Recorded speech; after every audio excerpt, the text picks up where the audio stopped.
सभी को जय हिंद दोस्तों। आप सभी का हार्दिक स्वागत है जय हिंद रिएक्शंस पे। आशा करता हूँ कि आप सभी लोग बहुत अच्छे होंगे। तो आज हम आपके लिए एक इंटरेस्टिंग और एक बहुत ही दमदार वीडियो लेकर आए, जिसमें आप देखेंगे कि साउथ के एक मशहूर एक्टर हैं थलापति विजय, उनके ऊपर अब फतवा जारी हो गया, वो भी एक मौलाना साहब के द्वारा। तो इसी मुद्दे पे आप देखेंगे भारत की बेटी और सुप्रीम कोर्ट की दबंग वकील नाजिया लाई खान का दमदार और बेबाक इंटरव्यू, जो कि वो देंगी पाकिस्तान के मशहूर पत्रकार मुजफ्फर चौधरी को। तो ये वीडियो काफी इंटरेस्टिंग होगी, आपको बहुत कुछ जानने को मिलेगा। तो इसे अंत तक देखें और चैनल पे नहीं है तो चैनल को सब्सक्राइब कर दें, ताकि हम आपके लिए लेटेस्ट इंपॉर्टेंट और दमदार वीडियोस लाते रहें। तो चलिए पहले ये वीडियो देखते हैं और अंत में इसके बारे में बात करेंगे। जय हिंद, जय भारत। हमारे साथ मौजूद हैं भारत से हमारी बहन मोअज़्ज़ज़ एडवोकेट नाजिया इलाही खान जी। किसी तारुफ की मोहताज नहीं, तो हम टाइम ज़ाया किए बगैर उनको अपने शो में वेलकम कहते हैं। नमस्कार जी, अस्सलाम वालेकुम, कैसी हैं आप? वेलकम। वंदे मातरम, भारत माता की जय, जय जय श्री राम, हर हर महादेव, वालेकुम अस्सलाम। अच्छी हूँ मुजफ्फर भाई, बहुत अच्छी हूँ, हंसती रहती हूँ, मुस्कुराती रहती हूँ। आप हंसती रहें, मुस्कुराती रहें, हम सबकी दुआएं आपके साथ हैं। और आज जो टॉपिक है वो भी कुछ इंडियन मुस्लिम के बारे में है कि वहाँ पर हमने सुना फतवे जारी जो होते हैं, कभी किसी के खिलाफ होते हैं, कभी किसी के खिलाफ होते हैं, और कोई काम हो या ना हो, लेकिन फतवे जो है वो उसके ऊपर जारी करना अपना फ़र्ज समझते हैं। और जैसे कि इस्लाम के बहुत बड़े ठेकेदार अपने आप को समझते हैं कि किसको हमने क्या कहना है, किसको कंट्रोल में करना, किसका गला जो है वो काटने का फतवा जारी करना। एक ऐसा ही फतवा है जो पाकिस्तानी मीडिया के अंदर एक न्यूज़ जो है वो सर्कुलेट कर रही है, तो उसके बारे में आपसे जानेंगे कि ये अब किसकी बारी वहाँ पर ये लगाने जा रहे हैं, वहाँ के जो मौलाना साहब हैं। तो थोड़ा सा हमें ये बताइएगा ताकि पाकिस्तानी जो लोग हैं उनको भी समझ आ सके कि ये उधर चल के आ रहा है। अभी मैं आपको वीडियो दिखाता हूँ। हाँ जी।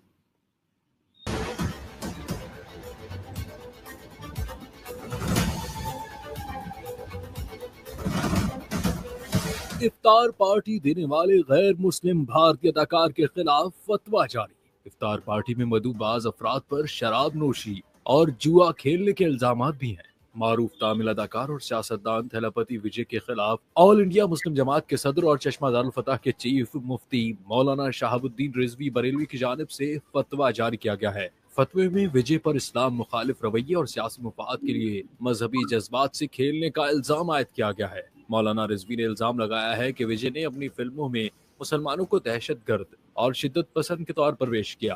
खुसूसन फिल्म दी बीस्ट का हवाला दिया गया, इसमें मुबैना तौर पर मुसलमानों को मनफी अंदाज में दिखाया गया। उन्होंने कहा कि विजय की फिल्मों में मुसलमानों को दरिंदा सिफ्त और शैतान बनाकर पेश किया गया, जो नाकाबिल कबूल है।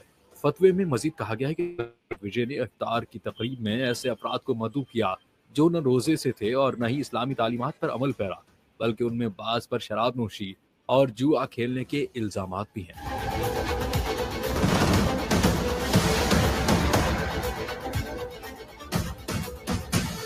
जी, आपने ये क्लिप देखा।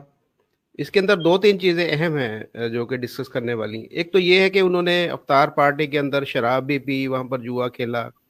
और दूसरा जो उनके ऊपर इल्ज़ाम लगाया गया है कि उनकी जो मूवी है उसके अंदर मुसलमानों को दहशतगर्द ही दिखाया जाता है, मुसलमानों को यही नेगेटिव दिखाया जाता है।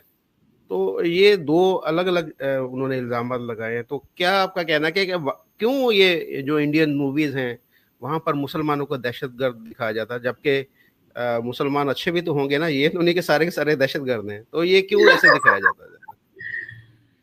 मुजफ्फर भाई, मैं तो विजय जो हैं वो एक्चुअली में साउथ के एक्टर है और बहुत ही जाने माने और बहुत ही मशहूर एक्टर है, जिनकी अदाकारी पर कई लड़कियां जो हैं वो अपनी नसों पर ब्लेड चला लेती हैं, उनके बिस्तर पर जाना चाहती हैं, उनकी बीवी और या उनकी रखेल बनना चाहती हैं। तो लड़कियां बहुत पागल हैं उनके पीछे। हालांकि मुझे तो दिखने में उतने अच्छे नहीं लगे, लेकिन इस मौके पर मैं मौलाना साहब सज्जाद आई थिंक कौन से मौलाना साहब है, बरेलवी के जमात के हैं, रिजवी साहब है कोई, रिजवी साहब। मैं इनके साथ कई बार नेशनल न्यूज के डिबेट पर भी बैठती रहती हूँ, तो मुझे इनकी बात बहुत अच्छी लगी है इस बार, बहुत ही सही लगी है। और मुझे ऐसा लगा है कि रिजवी साहब पहली बार उन्होंने इस्लाम का सही इस्तेमाल किया है। क्योंकि हमने अपने शरई तरीके से और अपनी सुन्नत रसूल में और अपने अलहामी किताब अल कुरान में पढ़ा है कि शरिया is a kind of suggestion जो फतवा जो होता है is a part of suggestion होता है, is a kind of suggestion होता है। जब हम कुछ गलत कर लेते हैं तो हम अपने उलमा, उलूम, मुफ्ती, कारी, हाफिज़ कुरान, इन लोगों से हम पूछते हैं कि ये जो गलती हो गई है क्या ये हलाल में आता है या हराम में आता है, इसकी माफी की तलाफी क्या होती है। तो मुझे लगता है कि पहली बार मौलाना रिजवी साहब ने बहुत खूबसूरत बात कही है और बहुत खूबसूरत मैसेज देने की कोशिश की है और उन सभी बेशरम हिंदुओं के मुंह पर जोरदार तमाचा मारा है जो इफ्तार में टोपी पहन करके और साफा लगा करके चले जाते हैं इफ्तार की बोटियां नोचने के लिए और इफ्तार के खजूर को खाने के लिए। लेकिन मैं रिजवी साहब से दूसरी तरफ इसलिए नाराज हूं कि जिन मुसलमानों ने बुलाया उसके ऊपर उन्होंने फतवा जारी क्यों नहीं किया। क्योंकि मैंने सुन्नत रसूल में ये पढ़ा कि जुल्म करने वाले से ज्यादा बड़ा गुनहगार जुल्म सहने वाला होता है। तो इस्लाम को बदनाम करने वाले से ज्यादा तो करवाने वाला होता है। मुसलमान जो है वो चंदाखोरी के चक्कर में और फंड और तोलाबाजी के चक्कर में और चंदा इफ्तार के नाम पर जमा करने के चक्कर में ये क्या करते हैं कि बहुत ही परिचित चेहरा, बड़े नेता या बड़े फिल्म एक्टर एक्ट्रेस को ये लोग इफ्तार पर बुलाते हैं और बड़े बड़े लोगों से चंदा उठाते हैं कि हम इनको बुला करके इस्लाम का परचम लहराना चाहते हैं। और ये जब आएंगे, ये जो चर्चित चेहरा है, ये जो परिचित चेहरा है, ये जो बहुत रिनाउंड चेहरा है, इनके आने से इस्लाम की वाहवाही होगी और सारे नेशनल और इंटरनेशनल न्यूज पर हमारे इस्लाम की खूबसूरती दिखाई जाएगी।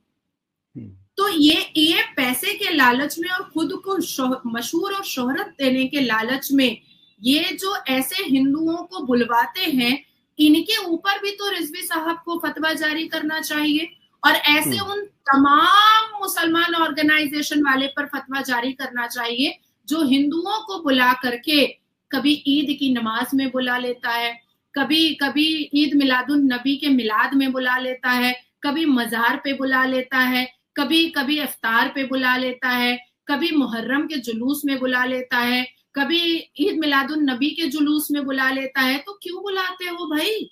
जो बुला रहा है वो भी तो उसको भी तो फतवा के अंदर आना चाहिए। तो सवाल भी यही है ना कि तो वहां पर शराब आई कैसे? इफ्तार पार्टी में शराब कैसे आई?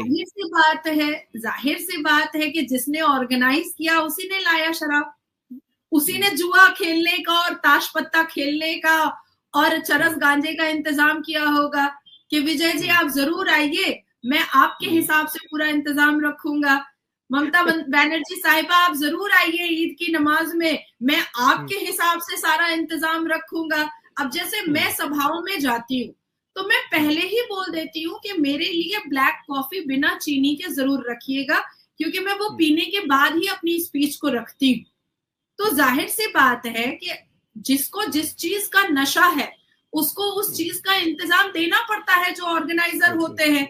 अब मुझे ब्लैक कॉफी बिना चीनी का नशा है तो मैं वो एक कप पीने के बाद जब मुझे ऐसा लगता है कि मेरी स्पीच बहुत अच्छी होती है। अब अभी देखिए, अभी भी मैं ब्लैक कॉफी बिना चीनी के पी करके आपके साथ में बैठी हूँ।